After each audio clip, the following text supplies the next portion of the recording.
Could this be a new way to play Necrons? Welcome back to Warhammer. Today I have a special guest with me, my friend Jason Price, all the way from South Wales. Hi, Jason. Hi, Dan. Nice to see you. Yeah, you too. Thanks very much for joining us. Jason is going to talk us through a really interesting way he has found to play Necrons, which kind of runs almost opposite to how I would expect to play them, but you've found a way to make it work.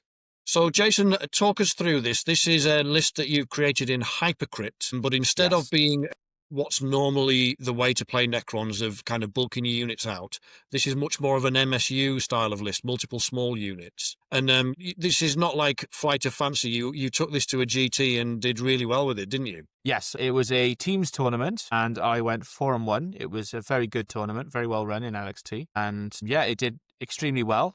A lot of people couldn't understand how. Yeah, I imagine it caught a lot of people off guard, and that's why I'm really interested in learning how this will play.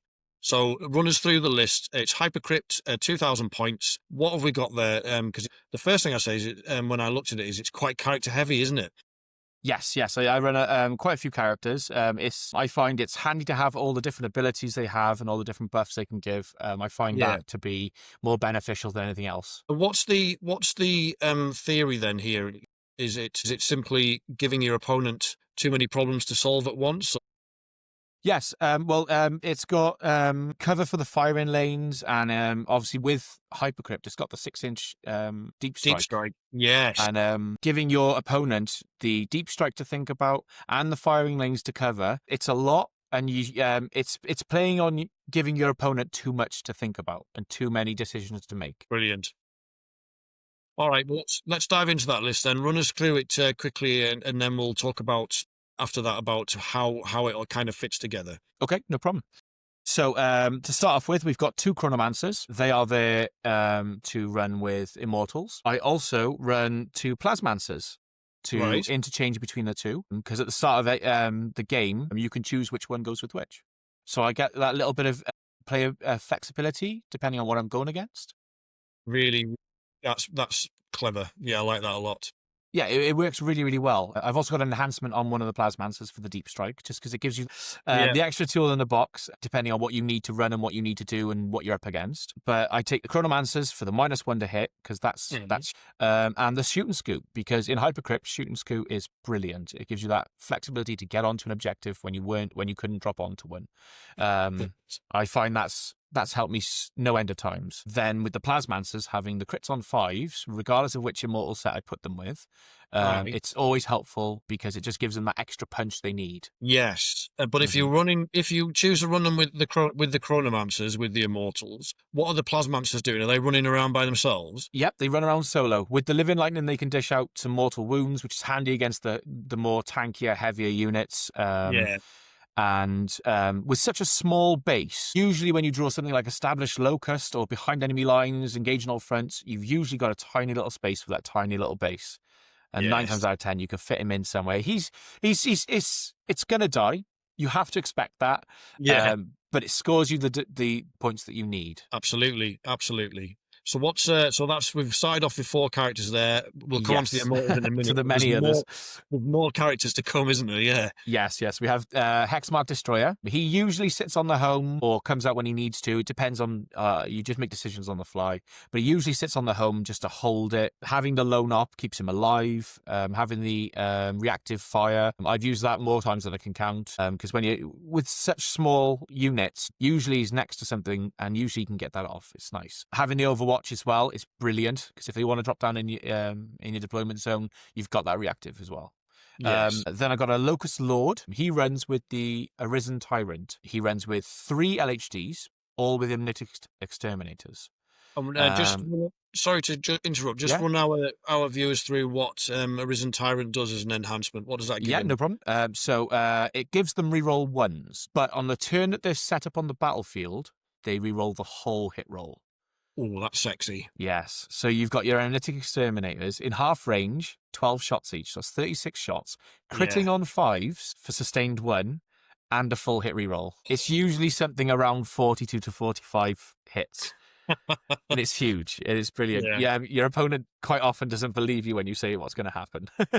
I've had exactly the same thing running them in Awaken, where like it doesn't matter how many times I tell my opponent these are really quite good at picking up infantry. Until they've done it once, they don't really get it.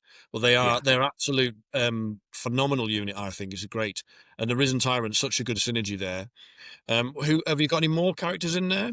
Yes, I do. I have Illuminor Zeras, and he is my tank. He is my distraction Carnifex. He will run into the center and say, "Come and get me." He's so tanky. I absolutely love him. He's so hard to kill. Oh yes, a 2-up, a 4-up Invul, and a 4-up Feel No Pain. There's not many characters in the game that have that. No, he's phenomenal. But I usually just send him up and just say, "Come and get me." You've got a specific way of using him, which stay tuned for that, viewers, because we'll come on to that in the game plan bit. But again, Yes. it was one of those moments where I was like, actually, that's really good. I need to start doing that. But yeah, so we've got a whole bunch of characters. Is there any more? No, that's all the characters. And then I mentioned that I run the Immortals. I used to run them as 5 and 5, but it just, with the Horde sort of meta in my local, it needed to be 10 and 10. It had to be. I had to change it. So with a bit of jiggery pokery, I changed it around a little bit. I've got 10 of the Gauss Blasters and 10 of the Tesla Carbine. And that is simply just, like I said, it's just another tool in the box. It's, if you're up against the tankier units, you've got the lethal hits. And if you're up against the Horde units, you've got the Carbine. And it's more about just having those things for the niche situations that they're needed for. Brilliant. Because I'd rather have it and not need it, rather than need it and not have it. Yeah, fully agree. And OC2 on the battle line is always tasty, particularly, like you were saying, if you are paired with the Chronomancer, a cheeky shoot and scoot can sometimes be enough to swing an objective, can't it? Of course, yeah. Things like Tempting Target, you can drop them down outside of 6 with the Cosmic Precision and then shoot and scoot onto the objective. And it's 9 times out of 10, it's capturing you that objective. Which is really handy. I love it. But so that's all the battle line, though. What's next? Okay, so I run 3 Doomsday Arcs because you've got to cover those fire lanes. I find if you take 1, they'll kill it. If you take 2, they'll kill 1, then the other. If you take 3, usually they take shots at each one and they don't tend to kill any of them. That's really interesting. I would take 3. I always think about it from probably because my dice rolling's so bad, but I always think if I take 1, it's too swingy. 2 can sometimes still go against you, and 3, unless the dice gods hate you, 3 is enough to do. Well, they're called a casino cannon for a reason. They do. You're right. Yeah. But I hadn't thought about it the other way, that like if you it comes back to what you were talking about before, giving your opponent too many questions to answer. Yes, you're kind of trying to overload them, and then they're not thinking straight, so they're like, "Oh, I need to shoot this, I need to shoot this, and I need to shoot that," and they don't kill anything. And a lot of the time they either think, "Oh, I got to stay out the firing line," and they leave an opportunity for you to drop something in, or they think, "Oh, I've got to screen you out," and they leave you shots. And it's just giving your opponent too many decisions to make. And as long as you're thinking and you're on your toes, usually it works out quite well. And rounding off the list, we've got a couple more units to talk about. One, both of these you use in really interesting ways, I think. So I've got 2 sets of Scarab Swarms. They run them in 3s. Their job is not to tag vehicles. It is to walk up with Illumina Zeras. So usually I'll park 1 in front of him as sort of like a bubble wrap. So he's got the lone op, and you can't get into combat with him unless you go through the scarabs. Nice. Just gives him that extra line of defense, and then you keep the other one behind the wall. So even if they do kill the one in front, he's still got that lone op cover. It just means that they've got to commit. They've got to overcommit to come and kill him. And that's truly what the whole list is about. It's making them come out and me being able to play chess. I mean, MSU, I play Dark Eldar, and that's what we're all about. Small units, and the idea is that you're trying to bait your opponent out so you can trade up. So you kill my 60-point unit, I kill your 100-point unit. You kill my 100-point unit, I kill your 200-point unit. And then by turn 3, you've got almost nothing left, and I've got enough pieces to do what I need to do. Yes, but, that's what most of the units in this army is about. It's about getting those trade-offs, getting those positions where you can make those trade-ups. Because I also run 2 sets of 3 Tomb Blades. Yes. I run them with the Shield Veins and the Shadow Looms. So they've got the Stealth for -1 to hit, and they've got the 3-up save rather than the 4-up save. I know I drop a bit of movement for that, but I find that they are much more helpful in survivability and durability rather than running up and getting my opponent's face. If I need them for move blocking, they're super handy for it. If I need them just to sit on an objective and harass them and scoop back behind, it's brilliant. It's just an all-round great asset when you need them to come out to you. I'll get on. Yeah. I was going to say, I find that really interesting because, again, that is counter to what the fashion is, if you like, for Necron players, is we're told not to take those war gear options on the Tomb Blades that reduce the movement because you need the 12 inches of movement. But actually 8 inches with shoot and scoot is still pretty tasty. Yes, yeah, it still works out really, really well. I find that because it's hypercrypt, you don't need to be as fast. Yeah. You can kind of use them more as a utility rather than that one score and they're gone. Yeah. Because usually, like I said, with the small bases of the Plasmancers, you can usually drop them down. You can usually find a space. So you don't really need them to run up. And also those extra durability buffs with the 3-up save instead of a 4-up and -1 to hit is so big as well. Oh yes, it's huge. That chaff unit is unlikely to take them out in one go, I guess. It is still a game of dice, so it does happen. It's happened too many times for my liking. Right. Yes, most of the time they don't die from chaff. Usually they have to commit with something decent to it. Good. So it is quite handy for those trade-ups. It is quite handy because they know they've got to put something into it. But the last thing on my list is the most controversial, the thing that confuses everyone. Yes. I run the Canoptic Spider, and the reason he's in the list is not to do damage, not for his buffs, because he's got the 6-up Feel No Pain for vehicles, and he can bring back a Scarab. Yes, it comes in handy when you've got those niche things because more tools, more work. Yeah. But he's actually there because 9 times out of 10, my opponent will bring it down, and they will kill a DDA. Right. The DDA is detrimental to the list because you need those firing lanes. You need that damage. Yes. So it's worked, I would say 7 times out of 10. It's worked where my opponent's drawn, bring it down, and gone, oh, I've got to kill a DDA. And you go, actually, this is a vehicle too. And they overcommit and kill that vehicle instead. And 9 times out of 10, they've committed something decent to it, and you've been able to kill what comes at you. Once again, giving you that trade up.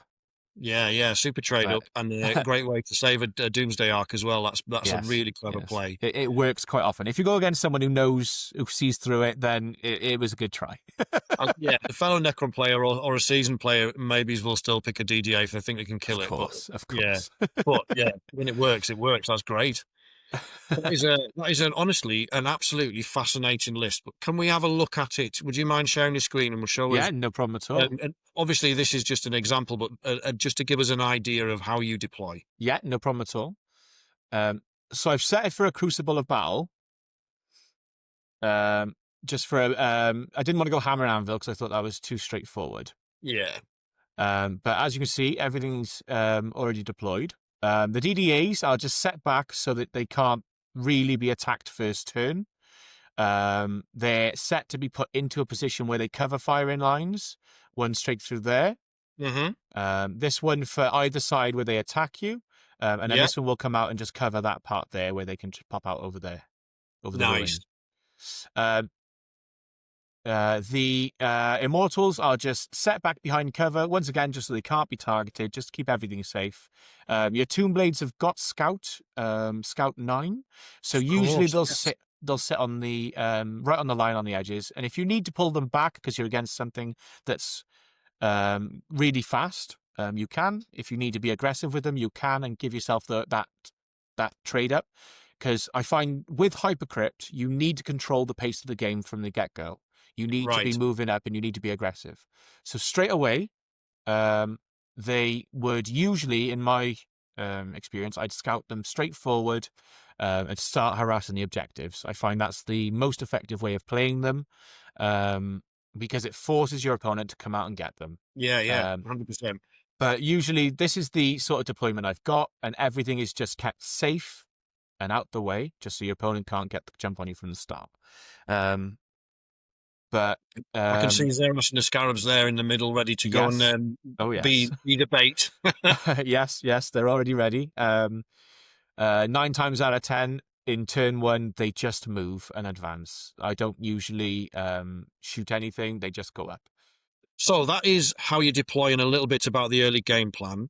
And as we can see, it's very much like you said. It's very front foot play. It's to try and disrupt your opponent's game plan, and then kind of keep that snowball rolling down the hill, I guess. Yes, Like, yes. yeah. And in terms of things like the key strengths of this list, there's a few elements that you and I talked about off camera. Do you want to run us through some of those in terms of where it really shines, like where the flexibility and the Yeah, so it's more about the fact that you have these fast maneuverable units. You have your Tomb Blades that can pop out, shoot and scoot, and force them to come out and have to deal with you because you scoot behind terrain and you're on an objective. They have to come and deal with you, or you're going to just score. Zera's sitting in the middle. They have to come and deal with it. And whenever they come out, usually your stuff survives. If it doesn't, it's a dice game. It happens. yeah. But it's forcing them to come out and deal with me, then I can trade up. Yes. And yeah, it's about forcing them to make the moves they don't want to move. And I think the one of the things that stood out to me first of all was durability, because if the Chronomancers are running with the Immortals, you've got 4 units there that are -1 to hit. Yes, You've got yes, 2 units there that are lone op, so straight off the bat you're making it hard to shoot you. yes, yes. And then you've also got this that superb killing power there, because you've got some killing power in the Immortals. They can put some work in. Of You've got course, the of course. you've got the Locust Heavies, which are we've already waxed lyrical about because they're just so good. But they're kind of dealing, I guess, with your chaffing, what I'd call like chaff plus, like they're basically shooting infantry, aren't they? Yes, yes. And then your DDAs are there to take out pretty much everything else, I guess. Of course, yes. Anything from a Terminator to a tank. Yes. One of the other elements that I noticed in this is that you've got additional movement shenanigans on top of what you can do in hypercrypt as well. Do you want to very quickly run us through that? Yeah, it's more the fact that I have 4 units on the table that can shoot and scoot. I find it's detrimental to scoring, positioning, because 9 times out of 10 with hypercrypt, even if you cosmic precision them in within 6, you're not sometimes going to get where you want to be. So having that shoot and scoot can get you into those positions where you need to be, even after dropping in within 6. It's very powerful. Yes, yeah, I find that's one of the key elements of the game. I'll usually try and keep those alive till the later stages of the game, because usually then you've picked off enough assets that you haven't got to worry so much. Yeah, I like it.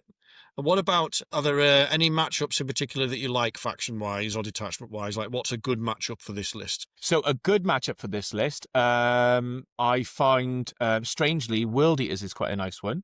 Really? Yes, because you've got the small chaff units that you don't mind losing, like the Scarabs, the Tomb Blades, things like that. You don't mind leaving them out as walls, because 9 times out of 10, the Blood Surge is what you're afraid of from the Berserkers. So I can leave those close enough that if they're going to Blood Surge, they're going to Blood Surge into my Tomb Blades. All right, yes. So you're forcing their hand that if they want to use the Blood Surge, they're going to go into something they don't want to target. And then that keeps them back for that extra little bit of turn. Because they have to Blood Surge into the closest enemy unit, Correct, don't they? yes. Right, I've got you. And I find as soon as you can weather the Berserkers, it's just elite units. And it's just picking off elite units. And usually your DDAs, and 9 times out of 10, your Locust Heavies can deal with those sort of things. Even Zera's when he powers on, at least. yeah, he's got a little bit of punch in him, but those, the Mythic Exterminators on the Locust Heavies, they will pick up Berserkers. Yes, it's very good. It's proven handy too many times. My go-to for turn 1 is usually I'll pick up a small base, something like a Plasmancer, the Locust Heavy Destroyers, and then depending on what my opponent's deployed like, it might be anything from a DDA to a squad of Immortals with the leader, just depending on what I need. But usually then when they've moved up those Berserkers, I've got a position where I can put my LHDs to be within 18, put the Tomb Blades next to them, for argument's sake, just the Tomb Blades, and then I can shoot them with the LHDs, forcing them to go into the Tomb Blades. Love it. Yes. So things like World Eaters are a nice one for me. Things like Tau is okay because it's just a firefight, but you've got a lot more movement than they have in that situation. Right. Yeah. I don't mind things like Votan, Leagues of Votan. Yeah. That's always a nice one to go into. Really, I don't really mind most. It's the armies that can get up and tag you with everything, like Orcs. They're always a nightmare because they screen out so well because there's so many units. I especially like going into things like Drukhari, because 2 MSU units armies where they are T3 and I'm T5. So it is a lot easier to kill them than it is for them to kill us. I see. As a Drukhari player, initially I was thinking like, oh, I reckon my Dark Eldar could trade quite well into this, and then we had this discussion. I'm like, I'm too squishy. You would do a better job of what Yes. Drukhari do than Drukhari do. You've got loads of movement and loads of flexibility. It's simply the T5. It's simply that extra buff of T5 against T3.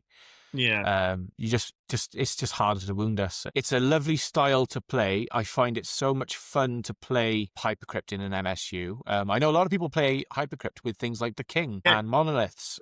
Personally, I don't like running such big bulky units because they can screen it out so well. Yeah, a good player will screen you. That's one of the big key weaknesses to the game. To the game plan is if someone screens you out well. I played an AdMech player a while back, and he screened the whole board, and I had 3 inches from my deployment. That was all I had to play with. They can put so many bodies on the board at the moment. Yes. It's a very, very good army. It's a lot of fun. It was a great game, but it's a challenge, isn't it? Yes, it's knowing what to do and when to do it, and sometimes the player against is just a lot better, and there's nothing you can do about it. It happens. Yes. Most of the time, to me, the player is better than I am. I've always said there's always a player better than you, no matter where you look. And so overall, is there anything, you've obviously tried a few iterations of this list, and are you happy with it, or are you going to make some more tweaks, do you think? So I'll always change it. It'll always change as the meta changes. I used to run 2 squads of 5 Immortals, and then when the meta changed and it got very melee heavy in my local, I had to change up to 10 and 10 because it was the only way I could do enough damage to deal with that change. Yeah. So the list will always evolve. It'll always change just to cope with the meta. But yeah, at the moment it's solid, and I'm happy with it. It's doing the job it needs to. Yeah, so it's just on to the future and see what else changes. Have you got any events planned that you're going to be taking it to? We've got a local one with the MOD, which is my local club. It's very much trial by fire. A really good community. I'm really glad I found it. Yeah, this is the Ministry of Dice, which is run by a mutual friend of ours, Jack, who has also got his own channel called Necron. That's correct. Yes. Yeah, if any of you follow the accounts of the Loaded Dice gaming store, he does all of the videos where he flips the boxes. Yes, everyone loves the box flip. Yeah, it's very impressive. But yes, that's where I found my love for Warhammer. I got my addiction. But yeah, they've got a local tournament called Santa's Slaughter, and that's on the 6th of 6th of December. And I'm torn between running this because I enjoy playing it so much, or a Star Shatter list, but I'll make my mind up. It's nice to have options. Yes, of course, yes. But in the rule of cool and the play for fun, it is always going to be the hypercrypt list because it's so much fun to play. Yeah, it looks a lot of fun. I'm desperate to give it a try out and see what it can do. I hope that if I can pilot it half as well as you, I'll be very happy. I think it's very rare that we come across a player that can look at the game and find a new way to play Necrons, particularly one like this, because this is absolutely counterintuitive to how we are told to play Necrons. The orthodox way is bulk up your units, stick leaders with everything, max it out, try and go for durability and survivability. Whereas what you've actually built is almost the complete opposite, isn't it? Yes, yeah. That's what I've gone for. Well, I think it's very, very clever. I'm really, really interested to see how you continue to develop this and how it goes. So keep us in touch. And if you come up with any more great ideas, I would love you to come back on and we'll share those with our viewers as well. Because more ways to play Necrons, everybody loves that. Yeah, of course. No problem. Awesome. So we mentioned very briefly there Ministry of Dice and Necron. Go and check them out. I'll leave links in the comments so you can go and find these places. Is there anyone else you need to give a shout out to before we move on? I'd like to give a shout out to James, our club captain. Yes. He has started a new shop. It's called The Forge. All right, yeah. Yeah, we're all rooting for him and he's doing well so far. So that's always nice. And obviously a shout out to Jack because him and a friend of mine, Miles, they've started my addiction and it's only got worse from there. 12,000 points of Necrons later. How long have you been playing for now? I think it's something like 13 to 14 months, something like that. And you've got 12,000 points. Yes. So, like I said, it's an addiction. It took me years to get that far, but that is impressive. We should one day we'll have to get them all on the table and have I mean, it'd be the longest game in history, 12,000 points of Necrons on each side. I'll book 2 days off. Brilliant. We'll Well, on that, I've got a couple of shout outs I need to do as well. One of which is for Loaded Dice, which is the other one of your local shops. They've got a fantastic online presence. They're an award-winning gaming store now, and I have an affiliate link for them, so I'll put a link in for that. Go and check them out. And the other sponsor I wanted to give a shout out to is Gambit Gaming, who make fantastic grimdark-inspired T-shirts. There's some couple there which are very suited to fans of the Undying Legions. They're not CK official, but they are inspired by the Grimdark, but they are well worth checking out.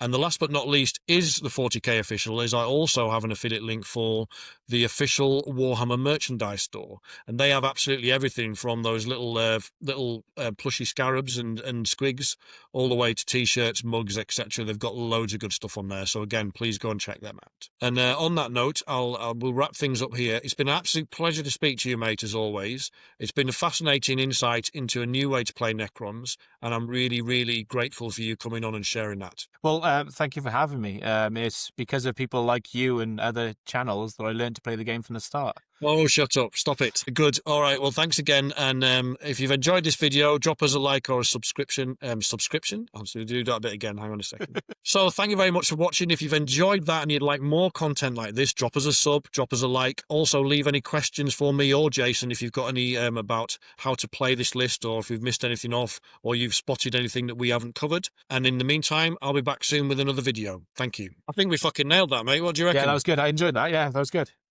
I was a bit more